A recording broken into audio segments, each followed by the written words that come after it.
Welcome back, Chelsea fans, to another episode of the London is Blue podcast on YouTube. That's right. We're back with another Chelsea women's match review and slight match preview as this is going out on Tuesday, right ahead of the Real Madrid match in Madrid. So a little bit of review, a little bit of preview in this one.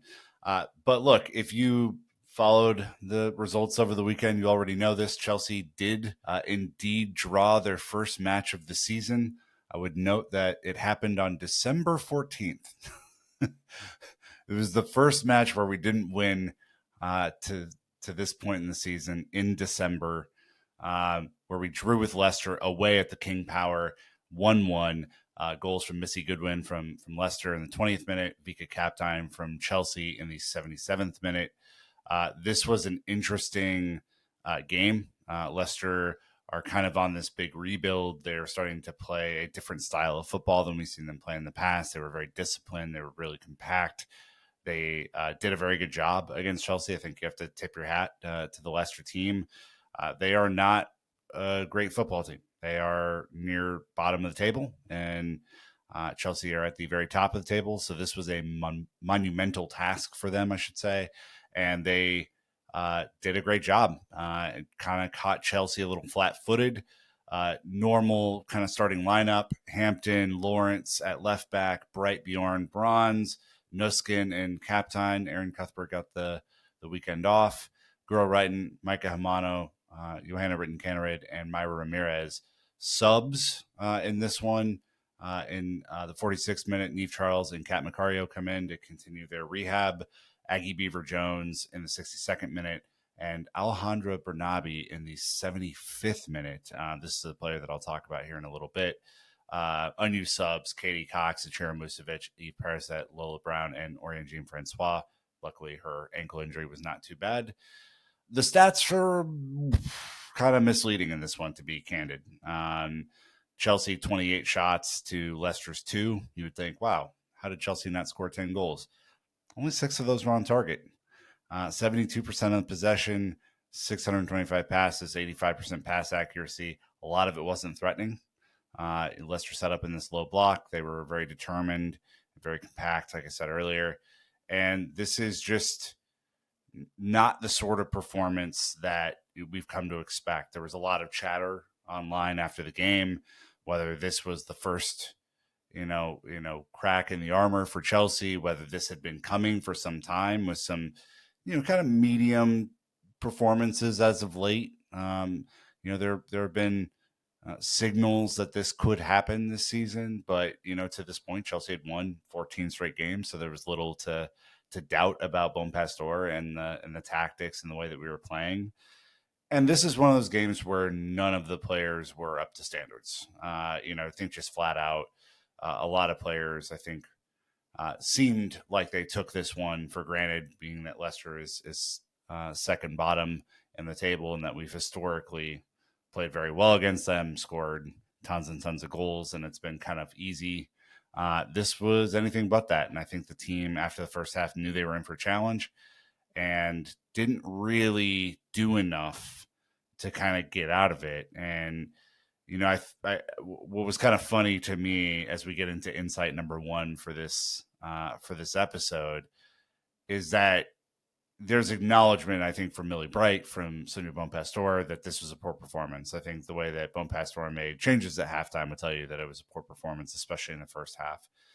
Chelsea trailed for 50 or so minutes in this game. And all the conjecture, everything that was said after, and there was some pretty negative stuff said online after this one. Man, this is, beginning of the end for Chelsea. This is all this stuff. City go out, of course, suffer a horrific injury to Alex Greenwood and lose. And so despite Chelsea having a relatively poor performance, we actually gained ground in the league last weekend. And, it's a pretty impressive thing to think about your worst performance of the season. You actually gain ground in the league, which is shocking. But Bon Pastor comes out, and I think she's rightfully frustrated in this one. She says, for sure, frustrated about the performance. When we talk about ambitions, we need to turn words into actions. I need my players to be ready from the beginning of the game. They weren't. They simply were not. They were well off the pace. There were a couple subs made, but I mean, largely Chelsea's been able to rotate this year. There's no reason why the team that played in this game, especially after a lot of them didn't play in midweek, should have been this rusty. It doesn't make any sense, and I think there's some rightful frustration there. She said, if you analyze the game, the first half was not intense enough from us. We did not show our intentions, and I think we got punished for that. The second half was better. We created more chances and opportunities, but we only scored one. We were not efficient enough to win this game. Yeah, I mean, 6 shots on target from 28 shots is not really there. I'm frustrated because we have talent in the team, but we didn't show that in the first half. Players need to realize this is a competitive league. And if you don't show up from the start, you don't get good results. It's even more frustrating. This is now like 8 frustratings in this quote so far. It's even more frustrating because when the other team plays a really good game, you have to give credit to them. I give credit to Leicester because they were really strong defensively. We're all together and mentally tough. But I think we have more talent than that. We should have been able to beat this team today. And if you have ambitions to finish at the top of the table, you cannot drop points like we did in this game. That is, in a typical league scenario, Man City would have punished us for these points being dropped.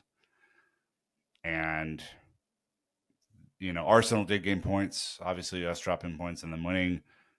They're only 7 or so points behind us now in third. Same with Man United. But I think in a normal league, that's kind of the truth. This was not, unfortunately. She said we can work on a bit of everything when we play this kind of team. Low, compact block, especially in the second half. We needed to have more creativity. If you analyze the goal from Vika, she decided to go 1v1 and create space. She shot on goal and was able to score. That's talent. And in this type of game, you need to have talent on the pitch. This creativity, it helps a lot more. In some chances, we were not accurate enough. We created chances in the second half, but you have to be more efficient.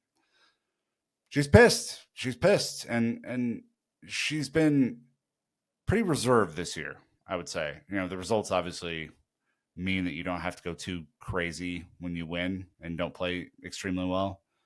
But she's right. I mean, if Chelsea have real ambitions beyond just winning the league or the FA Cup or the Conti Cup or actually the Subway Cup now. It's now the Subway Cup, new sponsorship added.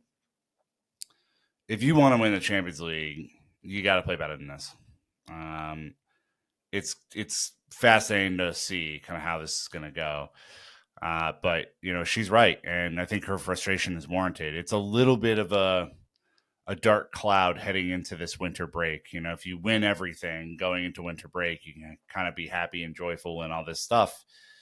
Now, you have a little something to think about. It's not the end of the world. I was not a doom and gloomer on Saturday when this result happened, but I do think it's something to pay attention to. The other thing that I wanted to call out in insight number 2 is that Bernabe really impressed in her cameo. She came out after the game. It's her first official appearance for the Blues. She obviously played in preseason and stuff like that. But she came out and said, I am so proud after making her debut. This is the best thing that happened to me this year because I've tried to work hard and now I got my opportunity. I'm just so happy. It's true that it was a hard game, but we tried very hard until the end. Managed to get the goal. There was an important match now on Tuesday against Real Madrid, so we have to keep going. She came on and kind of featured down the left side, really kind of taking a little bit more of a forward look in this game. She did find Katmak in the box, which was a nice little moment for her. And then she had a couple of pops at the end as well, just didn't quite have the chance to convert. She said, I'm happy because I came on and felt good. I feel comfortable. I had 2 good touches when I came on, so that helped me feel good. I tried until the very end. I will keep working now. This is a player who is one for the future, right? She's not, unseating Niamh Charles, Sandy Baltimore, Ashley Lawrence, any of these types of players for right now. She's one for the future, right? But I do think that the interesting part about her coming on in this game, right? You look at the talent that Chelsea have. She came on before Ed Paraset, before Lola Brown, before Warren Francois. This is a game where Ashley Lawrence started and Niamh Charles came on at left back. Gura Wrighton didn't have her best game. Ashley Lawrence had a pretty terrible game by her standards. Hannah Hampton, pretty bad. So she said, all right, we need a left-sided player. We can't seem to really get anything going here. I'm going to trust one of our young players to come on and do something. And it's not for the first time this year. Sonia Bonpastor, again, has adapted her style to meet these moments with trust for players who perform in training. And I think that should give every player who is not a part of kind of the regular rotation a lot of heart. If I work really hard in training, I could feature, even as a relatively young player. So I think this is really good for her. And I think it's really good for the rest of the team. It inspires competition. And I think in a game where you're not playing up to your best, Ashley Lawrence, this kind of thing can happen. And so just important to kind of note there, Chelsea are top of the table, despite the moaning and groaning, at 28 points. First non-win of the season, 14 in a row was a hell of a run. Man City drop points and lose. So they are remain at 22 points. Arsenal on 21 points. Man United, 21 points. Brighton and Hove Albion, 17 points. And then the table really falls off from there. Tottenham on 11. Villa, Liverpool, Everton on 9. West Ham on 8. Leicester on 6, so they picked up a point. And Crystal Palace on 5 at bottom of the table. Chelsea now move on to Real Madrid. It's the last game of the year before a basically month-long winter break. And you think about, Chelsea and the way that Chelsea typically go through a season. There's usually a little bit of a rough patch beginning of the season, and they come on really strong at the end of the year and really close the deal. That's kind of how they've operated. This team is a little bit different. Real Madrid, chance to go 6 for 6 in the Champions League, easily finish top of the group. As long as Chelsea do not lose to Real Madrid, they will finish top of the group, but certainly you want to get a win away. It's the third consecutive season that we've faced Real Madrid. We've won at home and drawn away. So that's basically that. A draw would have us finish top of the table, but I think this draw at Leicester is going to cause a little bit more motivation. Bonpastor comes out and says we need to focus on our last game. The good point is that we have the game. It's a new opportunity for us to focus. We want to be ready to perform and go on to the Christmas vacation with a good result. We've kept our confidence. The WSL is so competitive. I think it's the most competitive league in Europe, so we're going to have tough games. We cannot take anything for granted. Even if at the weekend we couldn't get 3 points, we were brave enough to come back in the game and tie the match. We're confident because from analyzing the last games, we're in a really good momentum. We just want to keep the momentum and get back to winning. So this is now, I think, more of a mental challenge for the team than a physical one. This is can we get over a kind of off result, an off day, and really go put a decent Real Madrid team to the sword? That's the challenge, right? And they're going to have to do it without Johanna Ritten-Katerid, who had a calf injury during the Leicester game. Basically, everyone else is there. Sandy Baltimore is training again with the team after a 3-game absence. Bernabe gets to go, but only as a training player. So that's good for her. Lola Brown made the trip, which is excellent experience for her at her age.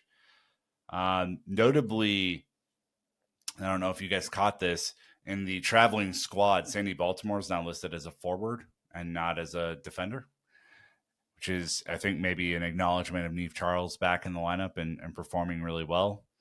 Erin Cuthbert travels after a weekend off. So it's going to be interesting. I would anticipate that Musovic will start in goal. That's kind of been the rotation so far. Although we'll see. Hannah Hampton didn't really cover herself in glory at the weekend, so I think Musovic will get the start in goal.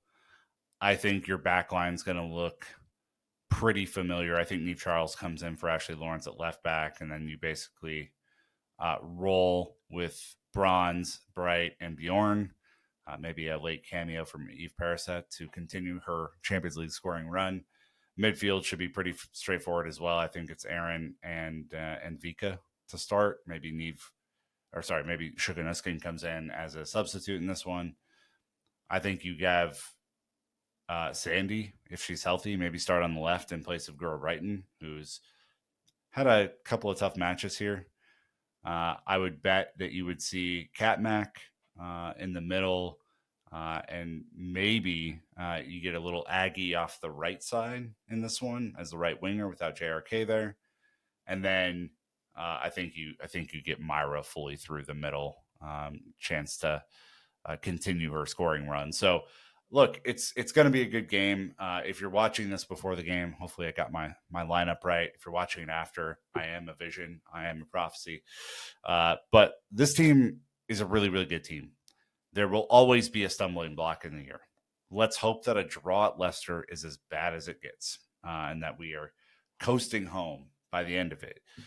But they do have to pick it up. They have to play better. There were too many chances in this game for them to go ahead 2, 3, 4 goals that they did not take. And I hope it is a wake-up call. Sometimes the best thing that can happen to a team that's playing really well is to draw or lose a game. Kind of get that reality check. And I think that's what's going to happen to these guys. So that's what we got today. You know what to do, of course. Follow us on all these platforms, and please subscribe on YouTube. We're doing some good work over here, and we really appreciate it. But until next time, Chelsea fans, you know what to do. Keep the blue flag flying high.